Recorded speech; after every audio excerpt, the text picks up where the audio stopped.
Part 1. The Dawn of Doom. Welcome to the darkest era humanity has ever known. Do not be deceived. This is not a flashy Hollywood movie with polished special effects. This is history. This is the literal living hell our ancestors had to endure, or more accurately, the hell they had to die through in absolute agonizing despair. HowCome takes you back in time today. Look closely at this image. Look at the man screaming until his vocal cords tear. Look at that bloated, pitch-black bubo on his neck, oozing thick, putrid black blood. He is not an actor. He is the embodiment of an average peasant in the year 1348. And the terrifying truth is, he has exactly 6 hours left to live, before his entire body dissolves into a decomposed mass devoid of any human form. Our title today is Why You Wouldn't Survive a Single Day in Medieval Times. The shortest and most brutal answer is because you were never given a fair chance to live. Imagine you are teleported back to London in 1348. Your final 24 hours would begin like this. 5 a.m. The first rays of dawn should bring hope, but they don't. Instead of the fresh morning dew, the first thing that suffocates your lungs is a thick, rancid stench. The smell of human excrement, of garbage accumulated for decades, dumped directly from windows onto the streets. And hovering over everything is the cloying, sickly sweet odor of rotting corpses that no one has dared to bury yet. In the haunting silence of the early morning, the first thing you hear is not the chirping of birds. It is the blood-curdling scream of a woman next door. Her husband never woke up this morning. There are no doctors, no ambulances, only pure, unadulterated terror squeezing every heart in this cursed city. If you are lucky enough not to feel the burning fever yet, your first survival instinct will be to check your own body. You furtively strip off your clothes, staring into a mirror to hunt for the thing all of Europe fears. The black plague boils, or buboes. They hide in the armpits, the neck, or the groin. If you find a small lump, no bigger than a hen's egg, but bruised and excruciatingly painful, understand this: your death clock has already begun its final countdown. You don't have 24 hours left. You only have a few final breaths. Don't let glamorous movies about knights in shining armor fool you. This is the raw reality. When a bubo appears, it's not just an open wound. It is a biological bomb tearing your skin apart from the inside, curdling your blood into a thick black ink, and turning your internal organs into a furnace of decay. The smell is so foul that you will literally gag at the scent of your own flesh. By 8 a.m., social order has completely collapsed. Streets once bustling with life are now as silent as a graveyard.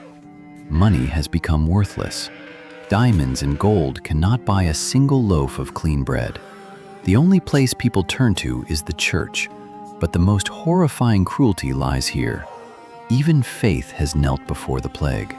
The priests, the very men supposed to stand by their flock, are now bolting the church doors shut, nailing the entrances for fear of infection. They ignore the frantic pleas outside, leaving the masses to be swallowed by death. The medical system of the time? It was nothing more than a chaotic mess of superstition and violence. Plague doctors wear those terrifying bird-like masks, stuffing their beaks with herbs to block the miasma, or bad air. But their actual cures were the real nightmare.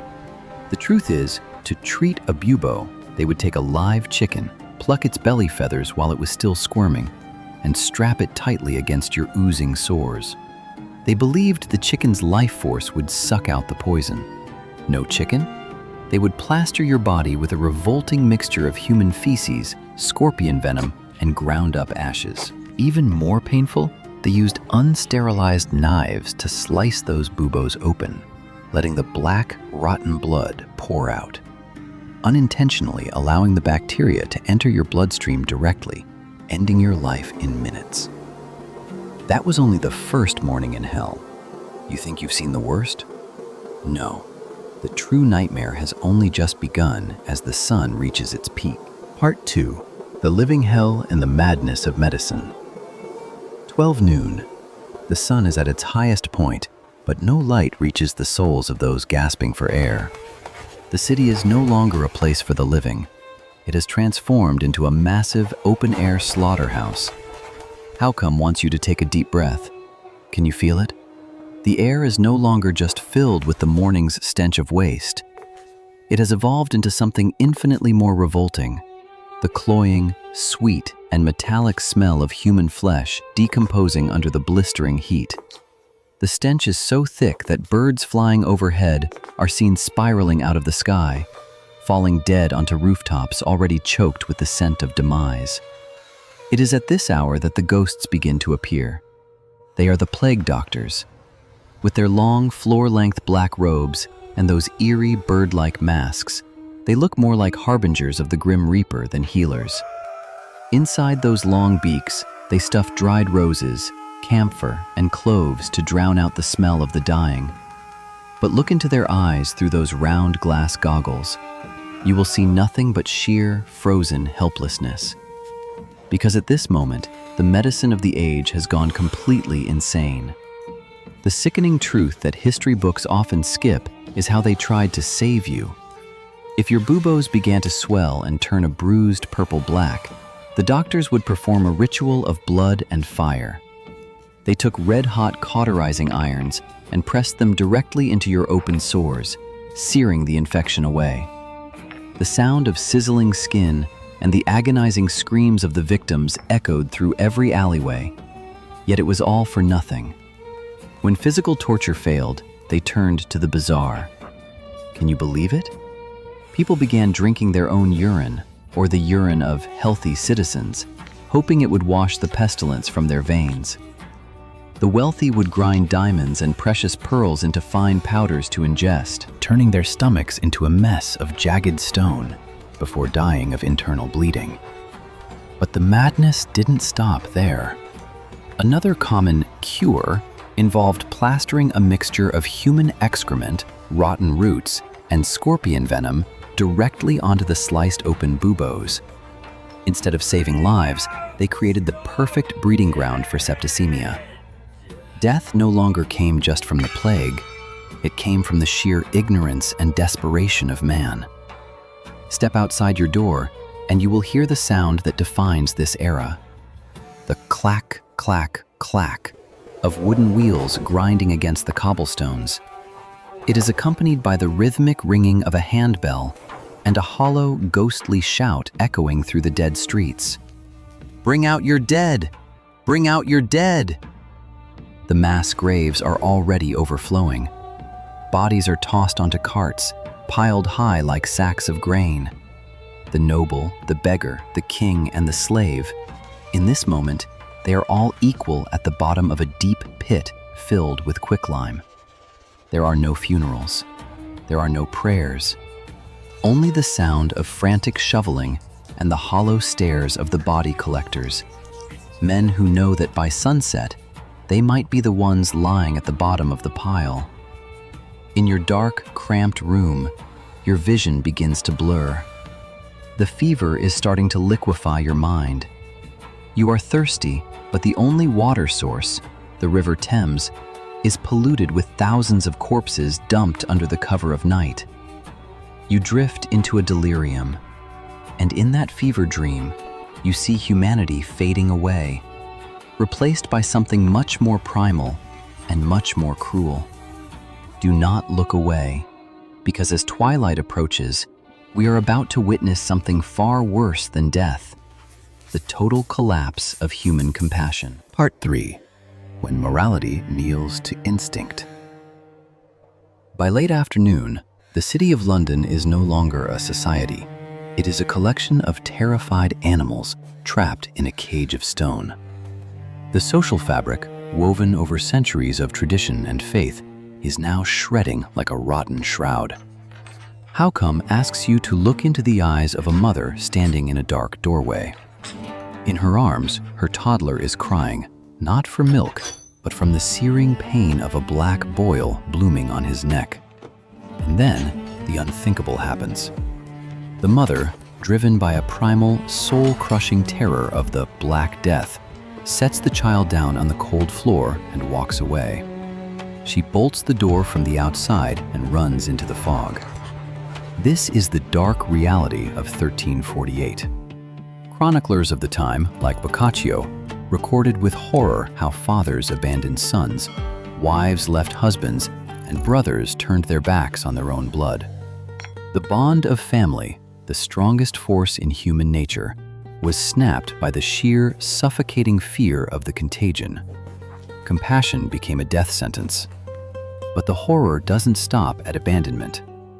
As the sun dips lower, a different kind of monster emerges from the shadows. These are the body snatchers and looters. They are men who have realized that if the world is ending, there is no more law. They enter houses marked with the Red Cross, houses filled with the dying, not to help, but to strip the rings off cold fingers and steal the silver from bedside tables. They walk through the stench of decay with scarves tied over their faces, stepping over the gasping bodies of children to find a hidden purse of coins. At this hour, the streets are a theater of the macabre. You might see a man sitting in the middle of the road, laughing hysterically as he pours wine over his head. This is the apotheosis of despair. When people realize that no amount of prayer or medicine would save them, many turned to extreme debauchery. They broke into taverns, drinking themselves into a stupor, singing lewd songs while the bells of the dead tolled in the background. If they were going to die, they wanted to die in a blur of alcohol and sin. And then there are the poison seekers. A dark rumor begins to crawl through the alleyways like a serpent. "Who did this to us?" the people scream. In their madness, they need a scapegoat. They begin to hunt the outsiders, the lepers, the beggars, and the Jewish communities. Innocent people are dragged from their homes and accused of poisoning the wells. Without a shred of evidence, the mob turns into a pack of wolves. You will see the glow of torches in the distance, not from a cozy hearth, but from houses being burned with people still inside. This is the ultimate collapse, when the fear of death turns men into the very demons they once prayed against. Even the sanctuary of the mind is gone. In your own room, as your breath grows shallow and the fever burns your skin, you realize that your gold is useless, your status is gone, and your God is silent. You are alone in the dark, listening to the screams of a city that has forgotten how to be human. Stay with us, because as night finally falls, the darkness will bring a new, fanatical madness that will stain the streets with more than just the blood of the plague. Part 4. The Flagellants and the Dance of Death. Night has fallen over London, but there is no peace. The air is thick with the smell of burning pitch and the metallic tang of fresh blood.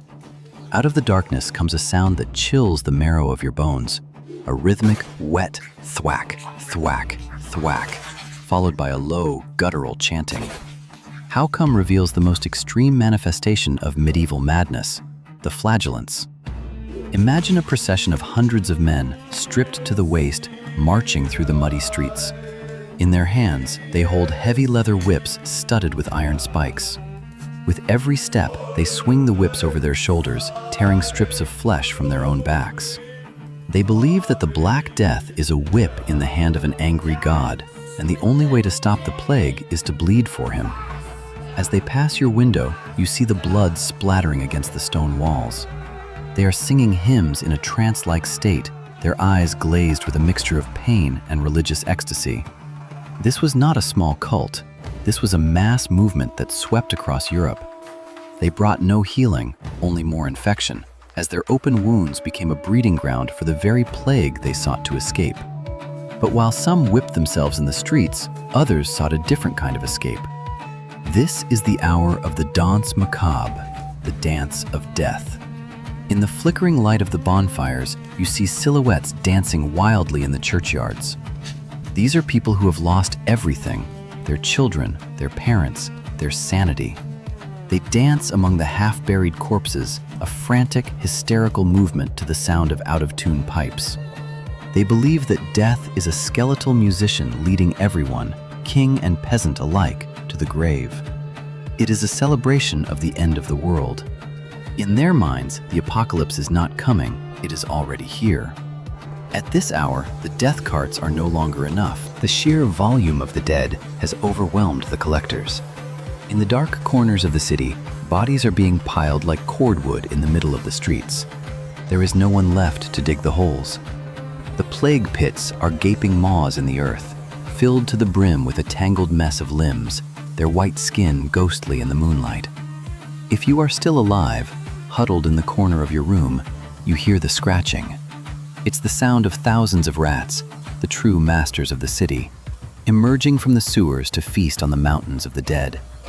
They move in waves, a sea of black fur and beady red eyes, reclaiming the streets from the humans who failed to hold them. The 24 hours are almost up. The city has been stripped of its pride, its law, and its mercy. As you feel your heart stutter and your lungs fill with fluid, you realize that the Middle Ages didn't just kill the body, it broke the world. Don't go anywhere. We are reaching the final hour. In the conclusion, we will see what remains when the smoke finally clears, and the terrifying legacy this death left for you and me. 5 a.m. the following day. Your 24-hour cycle in the abyss has come to a close, but the world you once knew has ceased to exist. HowCome wants you to look closely at this silence. It isn't the peaceful stillness of a fresh morning. It is the suffocating silence of a vast, unhallowed graveyard. The church bells have stopped ringing altogether, for there is no one left with the strength to pull the ropes. The streets that once buzzed with life are now mere corridors of the dead, where doors are nailed shut and corpses lie in heaps, silent monuments to the absolute brutality of nature. The terrifying truth is that after the storm of the Black Death passed, nearly half of the population of Europe had been erased. Tens of millions of people vanished into thin air in just a few years. But more frightening than the numbers is what it left behind in the souls of those who remained. They are the survivors of a shattered world. They have watched mothers abandon their children, they have seen saints kneel in helplessness before the plague, and they have witnessed human dignity torn apart by the raw instinct to survive. As they emerge from their homes, smelling of death and quicklime, they realize the old world order is gone forever. Feudalism, the system that chained men to the land, collapsed because there were no longer enough hands to toil. The value of a human life, for the first time in history, was measured by survival rather than titles. The Black Death, in all its cruelty, inadvertently laid the foundation for the Renaissance, where humanity began to question blind faith and seek answers in science and reason. But the price was unimaginable. The scar it left in human DNA remains to this day. It serves as a grim reminder that in the face of nature's fury, every castle wall and every hoard of gold is nothing more than a useless toy. You thought you could survive a day in the Middle Ages? After witnessing these 24 hours of hell, perhaps your answer has changed. We are fortunate to live in an age of light and knowledge, where death no longer knocks at your door with such random, ruthless efficiency. But do not breathe a sigh of relief just yet, because the Black Death is not the only dark entity lurking in the forgotten pages of history. In our next video, HowCome will lead you into another nightmare, the dungeons of the church, where faith became a torture machine. Do you have the courage to witness what happens when absolute power meets the madness of fanaticism? Don't miss it, for the truth is always more terrifying than any horror movie you've ever seen.